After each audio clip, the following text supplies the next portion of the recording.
오늘 말씀의 제목 함께 나누도록 하겠습니다. 따라합시다. 진정한 감사는 무에서부터 시작됩니다. 네. 올해도 어김없이 한 해가 저물어가는 추수의 계절, 또 연말을 맞이하게 되었습니다. 우리는 지금 추수감사절기를 한 주간 보내고 있습니다. 그런데 지난해, 지지난해 함께했던 추수감사할 때 함께 찬양하고 함께 기뻐했던 성도들이 지금 내 옆에 없습니다. 건강을 자랑했던 육체가 걷잡을 수 없는 질병으로 고생해서 나오지 못하는 성도들이 많이 있습니다. 내가 오늘 이 자리에 앉아 있다라고 하는 사실이 얼마나 큰 감격이고 감사인지, 오늘 이렇게 어려운 지난 2년의 코로나 기간을 보내면서도 그래도 하나님 내 믿음 지켜주셔서, 내 건강 지켜주셔서, 내 마음 지켜주셔서 그래도 오늘 이 예배당에 나와 있다라고 하는 이 사실, 이게 얼마나 큰 감사이고 큰 감격인지 모르겠습니다. 감사는, 추수감사는 농사를 지어서 추수하는 농부만 하는 것이 아닙니다. 우리 모두가 내 삶의 자리에서 최선을 다하여 결실을 맺은 사람들, 우리 모두가 지난 1년을 되돌아보면서 감사하는 그런 시간이 되었으면 좋겠습니다. 오늘은 지난 주일 설교에 이어서 진정한 감사는 어떤 것인가 한번 생각해 보면서, 특별히 욥이라고 하는 인물을 통해서 진정한 감사를 한번 알아보려고 합니다. 지난 주일에는 10명의 나병 환자 중에 예수님께만 돌아왔던 그 한 사람을 통해서 감사를 발견했습니다. 무엇이 진짜 감사인가? 감사의 의미가 어떤 것인가? 오늘은 욥을 통해서 감사의 의미를 찾아보자는 것이죠. 사랑하는 여러분, 우리가 살아오면서 우리가 할 수 있는 것들이 무엇이 있습니까? 여러분들이 살고 있는 집은 누가 준 것입니까? 여러분들이 나무 하나를 만들 수 있으며 벽돌 하나를 찍어낼 수 있습니까? 내리는 홍수를 막을 수 있겠으며 불어오는 태풍을 누가 막을 수가 있겠습니까? 하나님께서 만드신 자연의 섭리 앞에서 인간은 너무나 작은 존재인 것을 우리는 항상 인정하며 살아야 될 줄로 믿습니다. 태풍이 올 때 우리가 할 수 있는 건 그저, 야, 저기 부산으로만 올라오지 말아라, 목포로만 올라오지 말아라, 올라오다가 일본으로 꺾어 들어가서 저 미운 일본이나 스치고 지나가라, 아니면 중국 쪽으로 꺾어가지고 서해로 그냥 비껴갔으면 좋겠다. 여러분, 태풍이 오면 우리가 할 수 있는 건 그거밖에 없어요. 그냥 바라는 것밖에 없다는 것이죠. 우리가 할 수 있는 건 고작 기대하는 것, 그거밖에 없습니다. 그런데 그렇게 태풍이 지나가고 난 다음에 농사가 풍년이 되면은 어느샌가 금방 우리의 존재, 우리의 실존을 잊어버립니다. 그리고 농사가 잘 된 것은 내가 잘했기 때문에 이번에도 풍년이 일어났구나, 금방 잊어버리고 금방 내가 잘한 것으로 착각한다는 것이죠. 자연의 섭리를 쥐고 계시는 하나님을 새카맣게 잊어버리고 감사는커녕 아예 생각하지도 않습니다. 지금까지 살아오면서 어려움 없이 살아온 자신이, 나의 인생이 나의 열심 있는 성품 때문에, 성실한 삶 때문에 여기까지 온 거라고 생각하기 쉽습니다. 지금도 열심히 일할 수 있는 것은 내가 지혜롭기 때문에, 내가 능력이 있기 때문에, 갖추고 있는 능력들이 많기 때문에 내가 여기까지 왔다고 생각을 합니다. 그러나 사랑하는 조은의 성도 여러분, 우리의 집을 든든히 세워주심도, 가정의 울타리가 되어주심도, 그리고 우리가 지금껏 살아오면서 건강하게 살아올 수 있는 모든 인생의 이 모든 것들이 하나님이 지켜주셨기 때문에 가능한 것이라.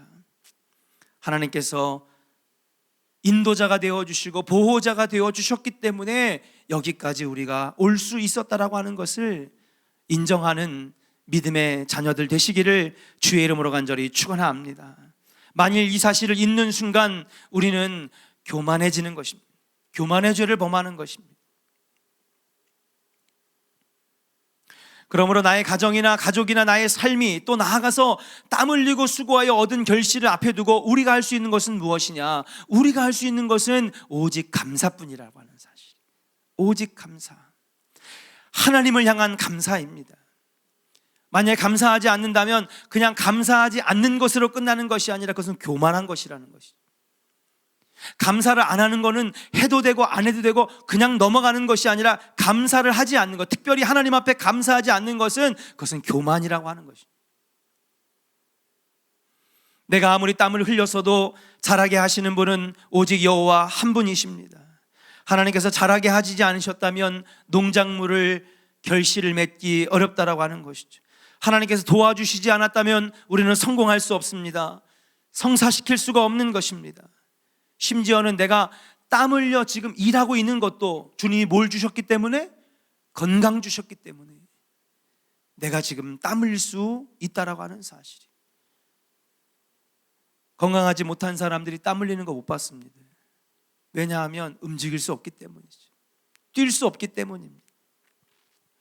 내게 일을 계획할 수 있는 지혜를 주신 분도 하나님이시요 혼자 할 수 없는 일에 사람의 마음을 움직여 다른 사람과 협력하여 일할 수 있게 하시는 것도 하나님의 은혜라고 하는 사실이에요. 그러나 사랑하는 여러분, 우리가 진짜 감사할 수 있는 것은 하나님의 은혜를 아는 데서부터 시작되는 것이다.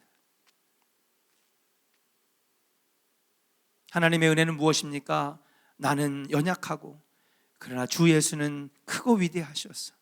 그분이 어느 것 하나 나의 삶에 개입해 주시지 아니하면 나는 아무것도 할 수 없습니다.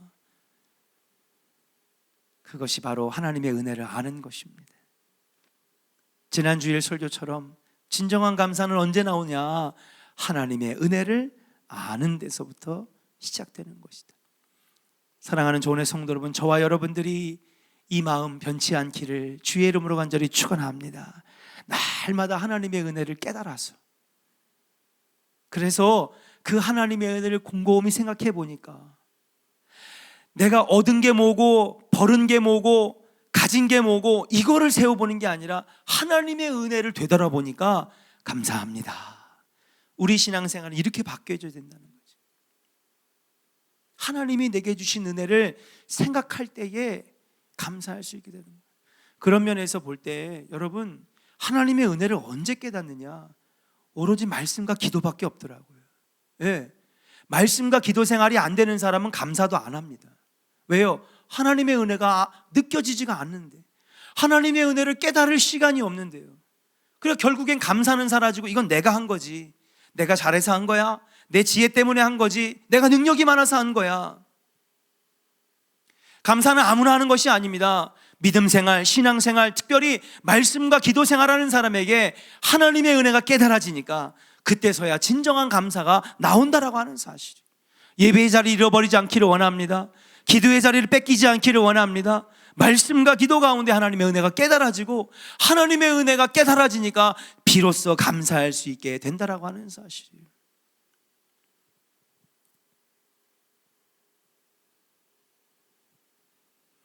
그렇다면 오늘 욥을 통해서 우리가 알 수 있는 것은 뭐냐? 오늘 이 시간에 우리가 한번 깊게 생각해 봐야 될 진정한 감사는 무엇이냐?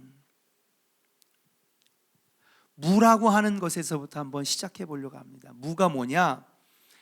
국 끓여 먹을 때 넣는 그 무 말고요, 무다리 할 때 무 말고요, 무는 없을 무를 말하는 겁니다. 무, 없을 무. 아무것도 없는 상태를 말하는 것이죠. 우리가 무를 한번 생각해 보자는 거예요.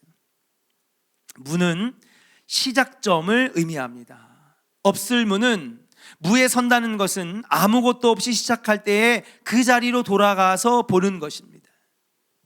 그리고는 이제까지 내가 한 일이 아무것도 없음을 아는 것입니다. 그리고 겸손하게 출발점에 서서 지금까지 나를 위해 하나님께서 하신 일과 내게 주신 것들에 감사를 드려야 하는 것이죠.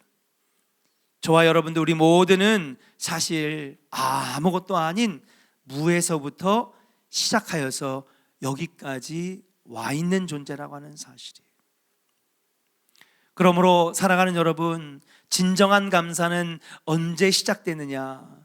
지난 주일에 방금 전에 말씀드린 것처럼 하나님의 은혜를 아는 데서부터 시작되고, 진정한 감사는 무에서부터 시작된다라고 하는 사실. 한번 따라합시다. 진정한 감사는 무에서부터 시작합니다.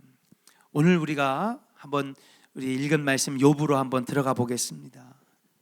사탄이 하나님 앞에 허락을 받으러 갑니다. 그래서 하나님이 욥을 시험해도 좋다고 허락을 해주죠. 그러니까 사탄이 신이 나서 욥의 집을 풍비박산을 만듭니다. 모든 소유물들을 다 쳐버리는 것입니다. 들의 나귀로부터 소와 양떼와 염소와 모든 재산들을 정말 하나도 남김없이 다 쳐버리는 것입니다. 심지어는 집안의 아들, 딸까지도 남은 것이 없도록 다 쳐버렸어요.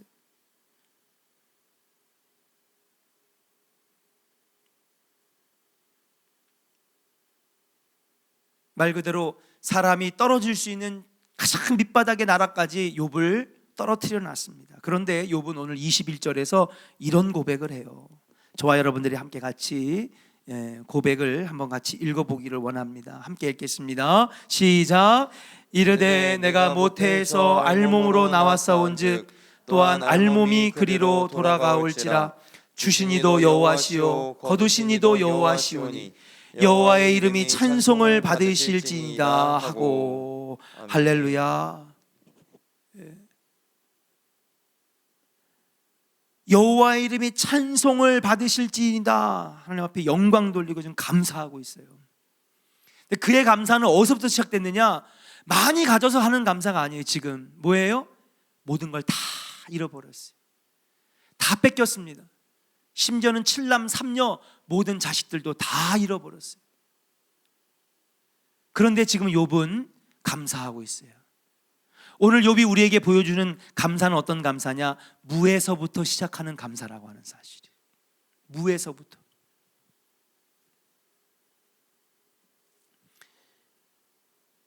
그토록 애지중지 키웠던 7남 3녀, 그의 모든 가축과 재산들 모두 다 죽고 사라져 버렸습니다.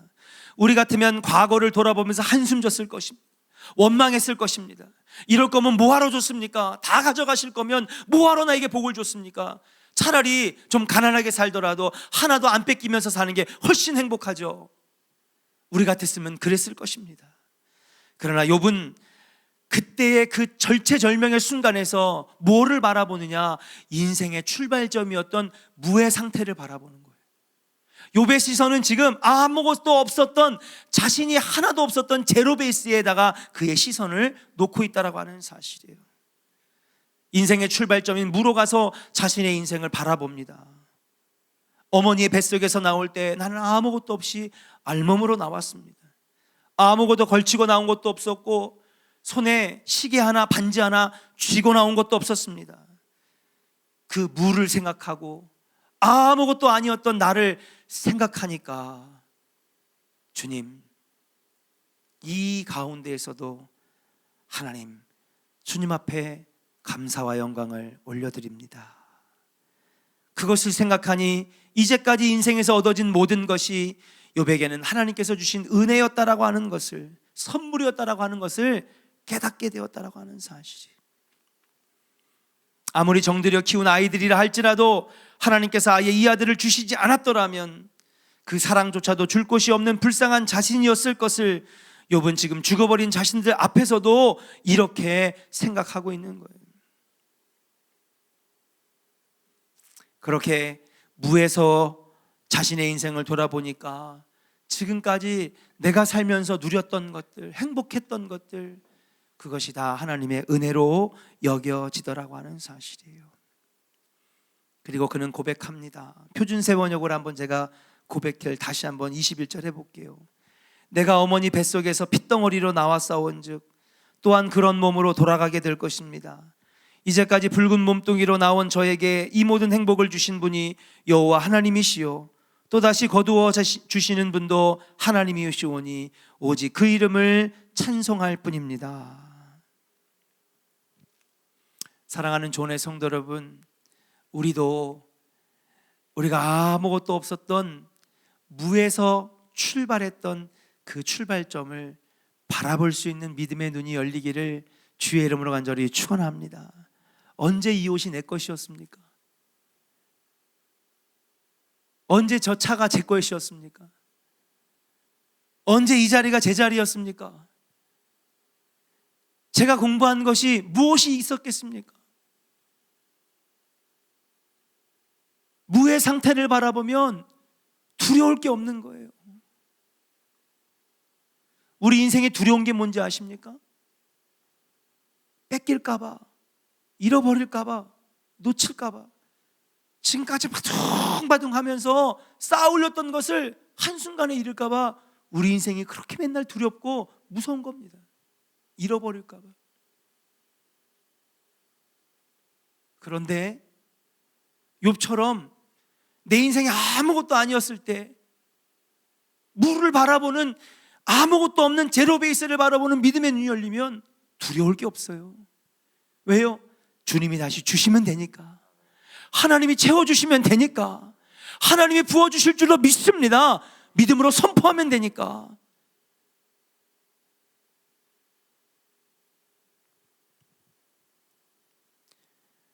욥은 정말 믿음의 사람이었습니다. 왜요?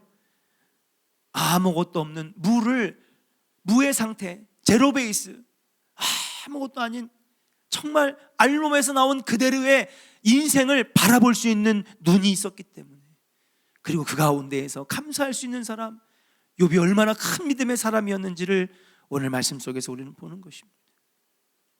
사랑하는 조원의 성도 여러분, 두려워하지 마세요. 잃어버렸습니까? 기도하세요.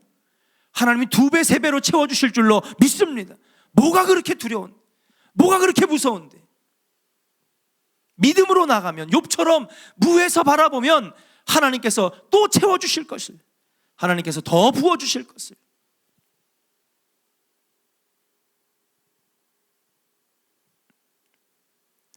어찌 보면 오늘 하루도 아무것도 없는 상태에서 시작됐습니다. 아무것도 없는 아침의 시작에서 하나님께서 오늘 온갖 것들로 채워주셨잖아요. 아침밥도 챙겨주셨고, 점심밥도 챙겨주셨고, 저녁밥도 챙겨주셨고, 건강도 챙겨주셨고, 눈도 보게 해주셨고, 직장 나가서 돈도 벌게 해주셨고, 아르바이트도 하게 해주셨고, 학생들은 공부도 하게 해주셨고, 아무것도 없던 제로베이스 새벽 5시부터 하나님께서 오늘 주신 것만 해도 얼마나 많이 있습니까? 근데 우리는 무에서부터 시작된다라고 하는 것을 전혀 바라보지 못하는 믿음의 눈이 없기 때문에 하루하루가 불평이고 원망이고 짜증이고 감사는 없는 삶을 살아가게 된다고 하는 사실이에요. 사랑하는 조은의 성도 여러분, 욥처럼 저와 여러분들이 아무것도 없이 시작했던 우리 인생을 바라볼 수 있는 믿음의 눈이 열리기를 주의 이름으로 간절히 축원합니다. 우리는 한 해를 추수하는 절기를 맞았습니다. 그런데 혹 내 마음에 감사의 감격이 사라지고 없는 것은 아닙니까? 여러분의 인생을 무에다가 다시 세워놓으시기를 주의 이름으로 축복합니다. 난 아무것도 없었지, 아무것도 아닌 인생이었는데 하나님 지금까지 너무나 많은 걸 주셔서 여기까지 인도해 주셨지. 감사하지 않을 수 없고 감격하지 않을 수 없고, 혹시나 조금 잃어버리면 어떨까, 조금 뺏기면 어떠나, 조금 약해지면 어떠나, 하나님께서 욥처럼 다시 믿음의 사람으로 나아가면 채워주실 것을. 사랑하는 여러분, 감사를 잃어버리지 않는 성도 되기를 주의 이름으로 간절히 축원합니다. 하나님의 은혜를 날마다 깨달으시기를 주의 이름으로 축복합니다. 사랑하는 여러분, 우리 인생을 하루하루 살 때마다, 아침마다 여러분 우리 인생을 무에다가 세워놓고 그리고 그걸 바라볼 수 있는 사람이 된다면 여러분 하루하루가 특별한 하루, 감사가 넘치는 하루, 은혜가 넘치는 하루를 살게 될 줄로 믿습니다. 사랑하는 조은의 성도 여러분, 진정한 감사는 하나님의 은혜를 아는 데서, 진정한 감사는 우리 인생을 무에다가 세워놓고 그 아무것도 없었던 때를 바라볼 때에 감사가 나오는 줄로 믿고, 여러분 날마다 많은 걸 채워주시는, 오늘도 많은 것들을 이루게 해주시는 여호와 하나님 앞에 감사하는 우리 조은의 성도들 되시기를 주의 이름으로 간절히 축원합니다. 우리 옆 사람에게 축복하겠습니다. 날마다 감사하며 삽시다. 우리 날 구원해 주신